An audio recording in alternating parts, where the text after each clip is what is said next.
Heyo, welcome everyone to Today in the Scene by Indie Arcade Wave. I'm Joe, your host, and here on In the Scene, we dive into what's happening in the arcade space, from arcade developers, arcade owners and operators, pinball, and just news in the space in general. I've really been digging into the homebrew stuff lately, and I'm really excited to have another guest on. Before we jump into that, if you're looking to add a Stern to your collection, I did partner up with Compulsive Pinball. We've got Sterns for you. We've got indie games. We've got ice cold beers and a whole bunch of other stuff. So if you're interested in any of that, just email me at indiearcadewave@gmail.com and we will get that set up for you. Now, we're going to jump into a game that I've been playing at conventions since 2018, Ghost in the Shell, which is an anime that I really enjoy. And I was really excited to see this one. It was probably the first homebrew I ever saw at MGC. And that was the first year that we brought Galactic Battleground and everything. So this one goes way back for me. I got to play it more at Pinball Expo this year. And I've got Ed Owens with me, who is the designer behind the game. Let's bring him in. How you doing, Ed? I'm doing good. Thank you for having me. Yeah, thanks for coming on, man. I'm really excited to chat with you about your homebrew as well as Pinball Mayhem, which is your YouTube channel. So let's just jump right into you, Ed. Like, who is Ed? What do you do? What do I do as far as I've been in the hobby for probably about 25 years. Started off like a lot of us tinkerers, where really enjoyed fixing pinball. So I bought a pinball machine. I learned how to fix it. I learned a lot from my first one, which was a solid state hot tip, and it was a disaster. It was holes blown in the boards from transistors and overfusing, and the bigger the disaster, the more I learned. And I was pretty much on an island watching some of, I don't know if you remember Pin Repair or Clay's. He has some videos.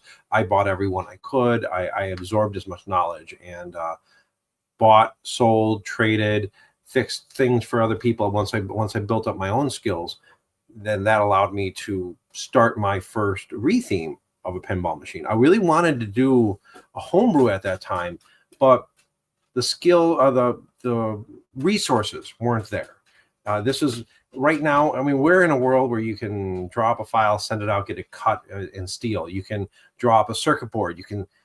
Oh, I'm going to have this partially populated, or draw it up and have it made. No, we were doing perf boards. So I mean, if I needed something at that point, it was a perf board, point-to-point wiring with some solder, with some solid thin wire, and pretty much at that point there was not the resources to get the board made, or I did not have that knowledge level as well. But I wanted something that I could call my own. So I ended up picking up on eBay, of all places, about 2 hours from me, there was a Big Game by Stern. And this is before Big Game was really worth anything. It had no back glass, no legs, no keys, missing a circuit board, and pretty trash playfield, broken plastics, flipper mechs were all shot. So I took it home, took it apart, sanded it down, and turned it into Greyhounds to race home. And that was I was still on an island. And what I mean by that is, the longer you're in this hobby, you kind of meet other people. You meet friends, you meet people who like to go to tournaments or shows that you run into, and they're your crew.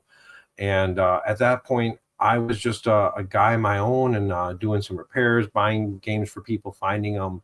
And with part of that, I ended up going on a big mega run where I bought a game for one person, bought a game for myself, and I needed a ramp for that. And that's where I met one of my friends, Tom, and he happened to have a cabin up by me, and it was kind of I met him at MGC at Sheraton. I mean, he had a booth, he had a lot of parts. I'm like, hey, great, got a second ramp and got it fixed for my game.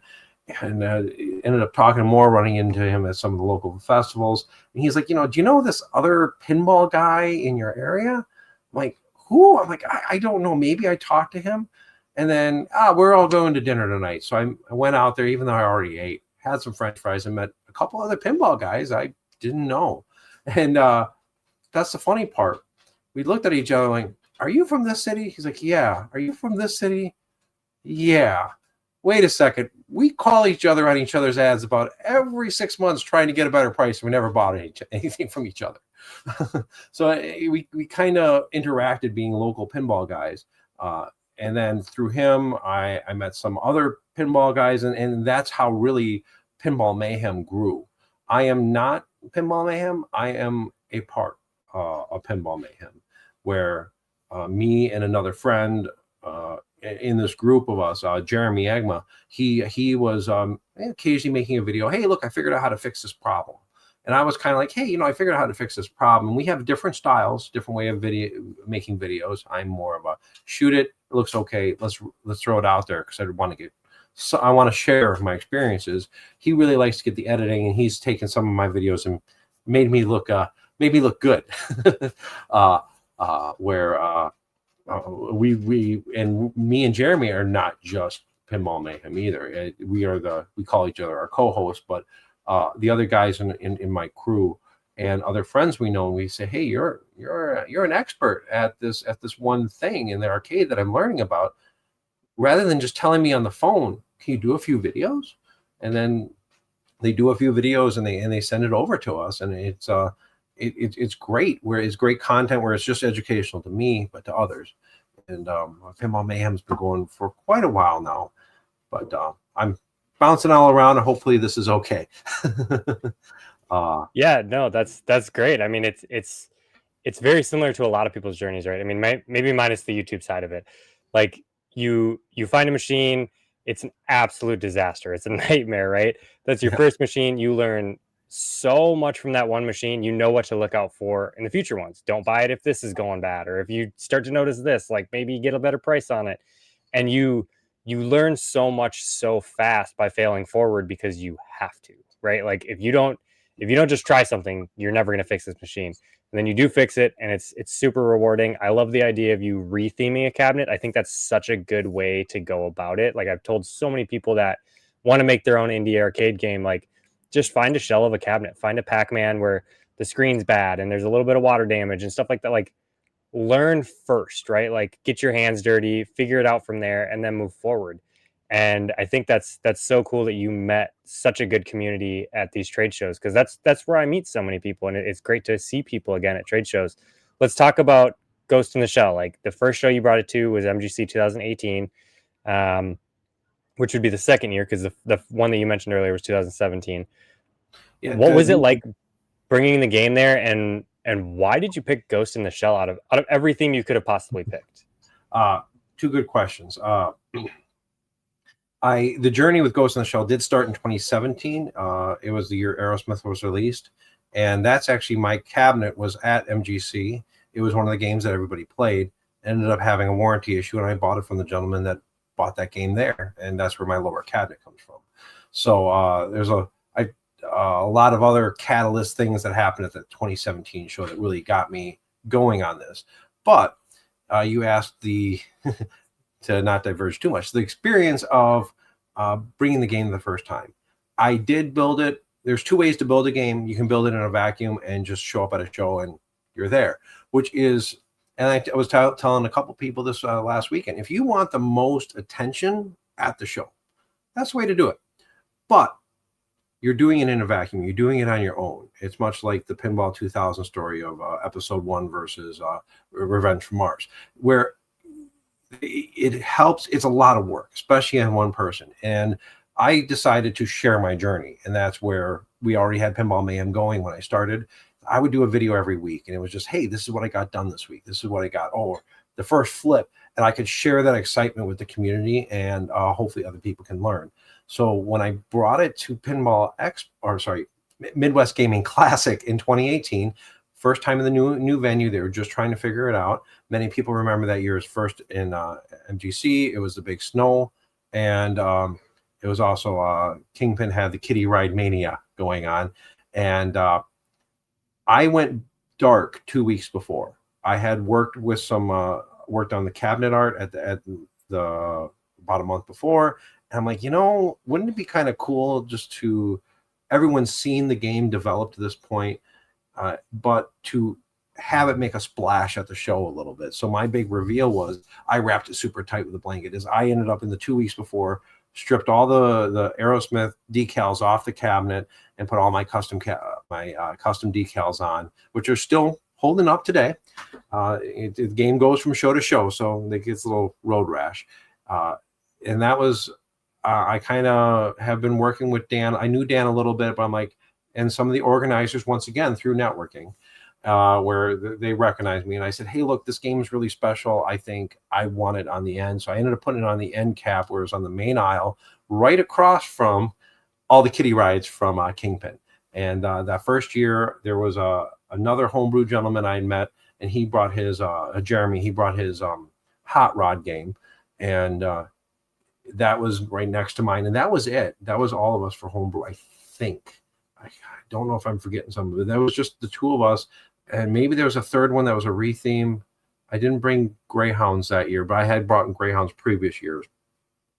So that was kind of, it was us right there on the end, and it was really kind of cool because it was the first time seeing designers get to see it, seeing, because Midwest Gaming Classic being so close to Chicago does attract Stern, and it attracts a lot of designers there.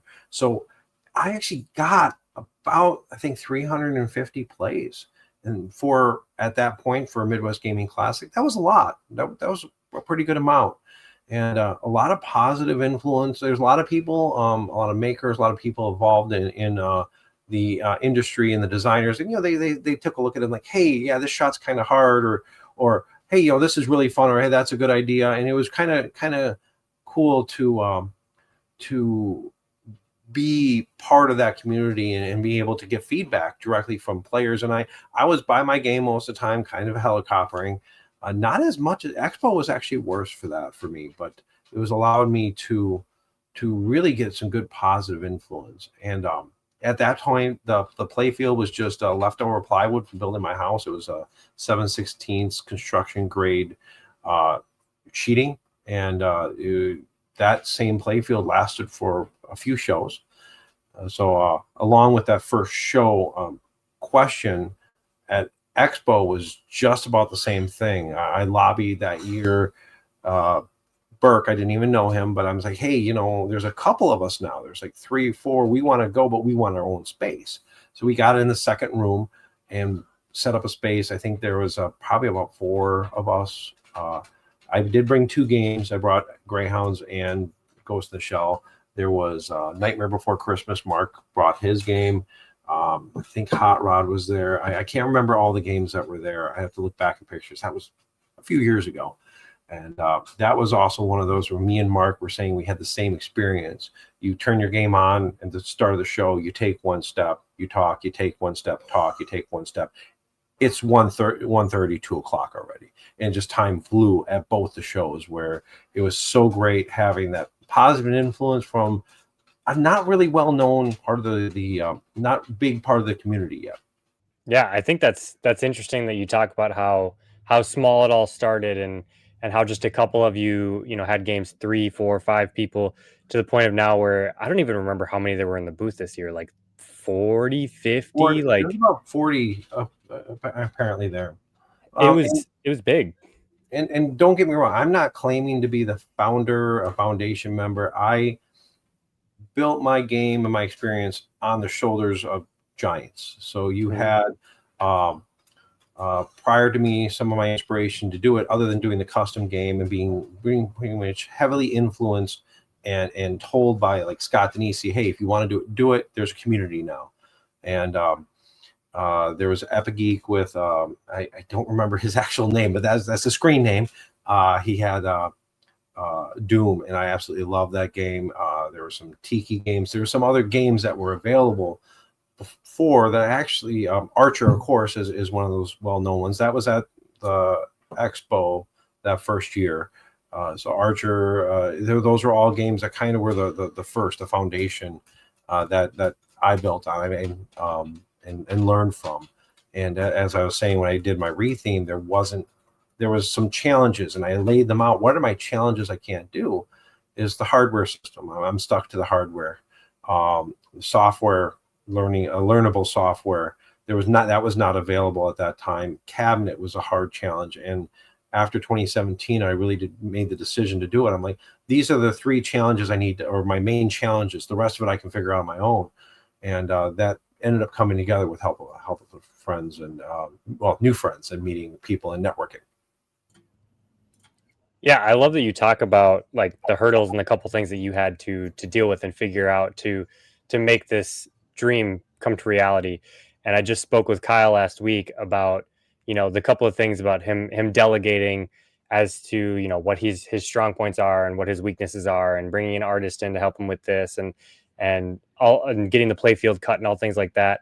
It's crazy how far, just hearing from your experience, like what it was like in 2017 to make a homebrew compared to today, with Marcos having the homebrew kits and having this huge community on a Discord and all these people that can talk and share information, and artists that are working for Stern helping homebrewers. Like, it's so cool to see this community come together. I guess I kind of want to hear your opinion on that. Like, what has it been like watching the community grow to this extent and seeing all of these games at Expo? Because if you talk to anybody really in the space that went to Pinball Expo, like, homebrew kind of stole the show. Like, it was kind of one of the coolest things there. So tell me what it's been like to watch the space grow so much. I'm going to touch on the second part first with the homebrew stealing the show.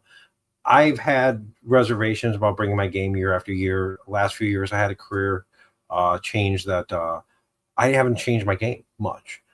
So why do I bring it? It's nothing special, nothing new. But then I think that one reason why I think homebrew stole the show is it's the only place you're going to get to play that game. It's a unique game, and so if I have someone who's a family, if you love Addams Family, you're going to find one to play. If you like Ghost in the Shell, you like Tony Hawk, you better hope that's going to the show to play it. Now going back to your other question, how watching the community grow, that's been and it has been a close-knit community. So it's been really fun watching starting when I started being very green, and then realizing that maybe I know a little bit more than I think I do. I know how to work with metal. I know how to weld. I know how to. I have some skills, and I have some bases of woodworking skills too. I'm not a master carpenter. I'm not a master fabricator, but I can make stuff. So at that point, there was discussions, like someone comes up with hey, this playfield looks good. How did you do that? And it's talking about the different glues, the different clear coats, and now it's to the point where there was nobody. First 5 years I was doing this, that would maybe not that long, but there wasn't anybody publicly saying, oh, I can just make you a playfield, just give me the CAD file, throw the inserts in, throw art on, clear it. That concept, and I was talking to multiple people this year where there's people that can do that concept of being able to make your files become a reality. Back then it wasn't as easy. There's a couple people with CNCs that maybe could do work. I know someone with a CNC that could do half a playfield, then move it, do the other half. Hopefully you did it straight, where it would take all day to cut a playfield. That let's get it cut, let's glue some stuff. And I called around, I found a cabinet maker who's also a pinball guy who cut my playfield that's in there right now. He did it up north, and it was really a networking. Who has a CNC big enough? Who has the skills to be able to do it? The shooter lane program, to get that shooter lane, that groove, that tapers. There has been a lot of discussion on just making the shooter lane groove. And now once people figure it out, they start sharing their CNC code. Now it's just something you take for granted. So kind of like the spoon switch invention for the pop bumper. We all take it for granted. At one point, it wasn't there. And I'm not saying I did this. I was just there observing it and being able to benefit, throw some information out there. And that's where if I thought something, hey, this is unique to me, this is something that I think I figured out that I can share with the community, I make a video, I threw it out there. Like, you need to make a plastic quickly for your game. You don't need to CNC it. You don't need to draw it up. And just do it in cardboard, cut it out, belt sand it smooth, drill some holes. You got something for the show. How to make ball guides where you don't really not sure how you're doing, where it's going to end up, so you can't CAD it yet. I did a video on making ball guides and things like that. I like to rapid prototype. I like to just get my hands dirty and build, and where I contribute where I can, but I definitely benefit in everyone else's contributions. Another gentleman that really and really speaks out is there's a gentleman called Wolf Marsh. He created Spaceballs, and he was very active in the community, helping out with code, helping out with design ideas, and one of those other people that I really wish I would have gotten a chance to meet. And same for his game, not being able to play his game until after he tragically suddenly passed. It was special to play his game, and it was one of those things where the community was tight, and even someone you never met hurt when they're not around anymore. Yeah, I mean that's heavy, and I love that the community is that tightly knit that everybody still rallies around it. And I did see Spaceballs at the show, so someone's still bringing it there, carrying his legacy along, reminding everybody what he's contributed to the space, and I love that. I think that's incredible. I talked to Ernie. Ernie is the one who brought his game for him, and it was one of his dreams to always go to Expo with Spaceballs. It just never worked out for him. And the fact that they were to bring it on in his honor and hand out moon pies, which was his thing. Yeah, it got there, and I'm glad that it did. Let's talk about if someone is interested in making their own homebrew and somebody wants to build their first pinball, say they have a little bit of knowledge, they've worked on some games, they fixed some stuff. What's some advice that you would give to someone who just wanted to jump in alongside, like buy a homebrew kit from Marcos and start there? Like what other advice would you give someone that wants to jump into that? Well, you got Marco Pinball has the homebrew kit, has a lot of random ramps and stuff to help you out. You have Trident Pinball, that's Ernie. He makes he provides whitewood play fields with the Italian lower. And if you're going to get started, it's really nice to have your lower geometry right. So he'll make a play field, and just the lower third, your inlay, your outlays, your switches, your apron mounts, your a ball shooter guide, all that is in there, and you can start putting wood on it, put it in a cabinet, and make it flip. I would say consider that it's not a short project. It is a long haul.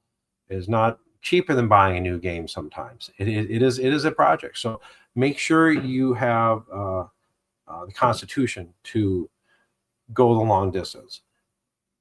Involve your friends. Even if it's just like me, I had my friends Russ and Scott and Jeremy, where I said, hey, I'm doing this. I'm going to need advice. So I had them come over and play it or flip it or say, what do you think about this? And they're like, well, I would move that. I'm like, well, I can't, but thank you for the advice. or get opinions on shots, or what do you think about that? Just to even be cheerleaders, but also help with moving the game. And all those gentlemen have helped me out, where my flipper bases are all Williams flippers, and the base plates and everything all came from one of our games.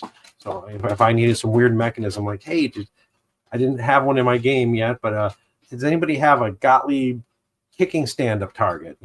I like to try that out. So that really build not just a network or cheerleading to help you build the game, but having a cheerleading squad or people behind you to help pushing you when you do get struggled. The other thing I can say is build a team. On top of that, now I've done most of what I did myself. I had some friends help out, outsource a few things and some audio stuff. I gave a friend lent him my copy of Ghost in the Shell standalone complexes. Watch the first few episodes, clip a whole bunch of sound clips for me. Where I had another friend help me out with all my 3D printing modeling, and so I would have, if I would have had more team, I would have been farther ahead. So if you can say, hey, you're artistic or you're programming, do you want to be part of this officially, and be able to give me 10% of the project, that's going to really help you move forward, as long as you all have the same vision. One question that you did ask that I did not answer yet was, you asked about why Ghost in the Shell, and this actually rolls into what you had just asked about getting started.